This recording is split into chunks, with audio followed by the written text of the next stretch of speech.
പ്രകടനത്തിൽ പങ്കാളികളാവുന്നതിനായി മുഴുവൻ MSF പ്രവർത്തകന്മാരും ഈ പ്രകടനത്തിൽ അണിനിരക്കണമേ എന്ന് അഭ്യർത്ഥിക്കുകയാണ്. നമ്മുടെ സമ്മേളനത്തിന്റെ പരിസമാപ്തി കുറിച്ചുകൊണ്ട് വൈകിട്ട് 7 മണിക്ക് ചൊവ്വാട്ടുപറമ്പ് അരിയിൽ ഷുക്കൂർ നഗരത്തിൽ നടക്കുന്ന പൊതുസമ്മേളനത്തെ അഭിസംബോധന ചെയ്തുകൊണ്ട് മുസ്ലിം വിദ്യാർത്ഥി ഫെഡറേഷന്റെ സംസ്ഥാന അധ്യക്ഷൻ advocate PK Suresh, Shri Moyinkutty MLA,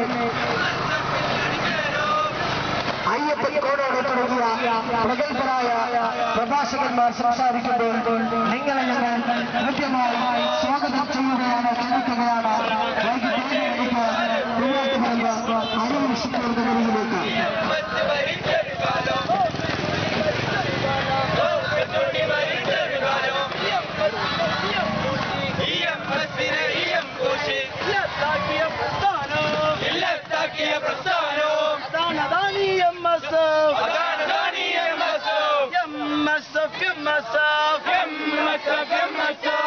MSF जिंदाबाद, MSF जिंदाबाद.